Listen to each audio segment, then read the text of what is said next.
ញាតគ្រប់នឹងជំរាបសួរទៅដល់ពុកម៉ែបងប្អូនដែលកំពុងបាទមានជំត្រូវការប្រភេទរថយន្តបាទ Hyundai Starex បាទថ្ងៃនេះយើងខ្ញុំមានឡានមួយគ្រឿងទៅនឹងកាត់ចូលមកស្តុកថ្មីបាទមកធ្វើជាវីដេអូចែកជូនទៅដល់ពុកម៉ែបងប្អូនដែលកំពុងស្វែងរកប្រភេទរថយន្តខាងលើយកទៅប្រើប្រាស់ប្រកបអាជីវកម្មផ្សេងៗបាទដូចជាដឹកទំនិញរថតាក់ស៊ីដាក់ក្នុងសាលារៀនរោងចក្រ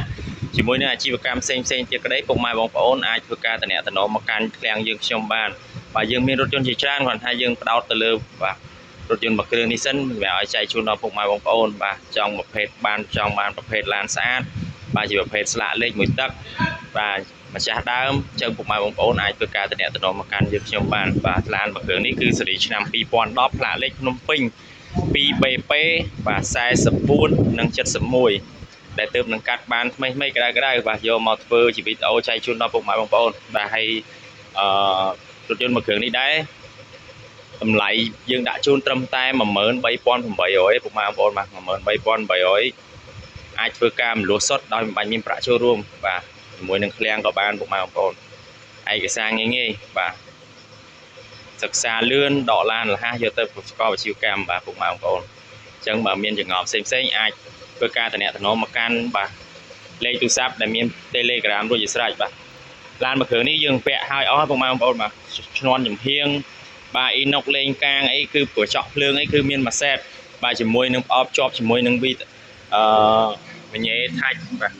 បាទយើងដាក់រួចជាស្រេចហើយយើងអត់ពិបាកយកធ្វើអីទៀតទេជាប្រភេទពាក់កណ្ដាល full បាទស៊េរីឆ្នាំ2010ម្ចាស់ដើមទី1បាទម៉ាស៊ីនសាច់ដែកស្អាតមួយជុំតែម្ដងបាទទឹកថ្នាំ 90% អញ្ចឹងពុកម៉ែបងប្អូនបាទមានចំណាប់អារម្មណ៍បាទកុំភ្លេចបាទតំណមកកាន់យើងខ្ញុំបានតាមរយៈលេខទូរស័ព្ទបាទជាមួយនឹងប្រព័ន្ធ Telegram បាទពុកម៉ែបងប្អូនមួយចំនួនទៀតចង់វាយដូរក៏បានដែរពុកម៉ែបងប្អូនបាទយករថយន្តប្រើប្រាស់ប្រចាំថ្ងៃបាទមកធ្វើការចរចាវាយដូរផ្ទាល់នៅទីតាំងឃ្លាំងហើយចំពោះទីតាំងខ្ញុំដែរបាទបញ្ជាក់គឺយើងនៅជាប់នឹងស្តុប24ម៉ោង ABA បាទផ្លូវហាណូយ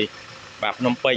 អញ្ចឹងពុកម៉ែបងប្អូនមានចង្អល់ផ្សេងអាចតំណមកកាន់យើងខ្ញុំបានបាទលឿនវឺតបាទយើងទៅកាត់បានថ្មីក្តៅអញ្ចឹងធ្វើវីដេអូភ្លាមដល់ពុកម៉ែបងប្អូនដែលកំពុងមានតម្រូវការបាទជាចុងក្រោយសូមអរគុណដែលពុកម៉ែបងប្អូនចំណាយពេលវេលាបាទចូលរួមទស្សនាអញ្ចឹងបាទកុំភ្លេចជួយ like ជួយ share ឲ្យបងប្អូនម្នាក់មួយផងបាទដើម្បីបានដឹងដល់អតិថិជនផ្សេងដែលកំពុងបាទមានតម្រូវការចង់បានប្រភេទរថយន្តខាងលើយកទៅប្រើប្រាស់ប្រកបអាជីវកម្មបាទសូមអរគុណបាទសូមគោរពលា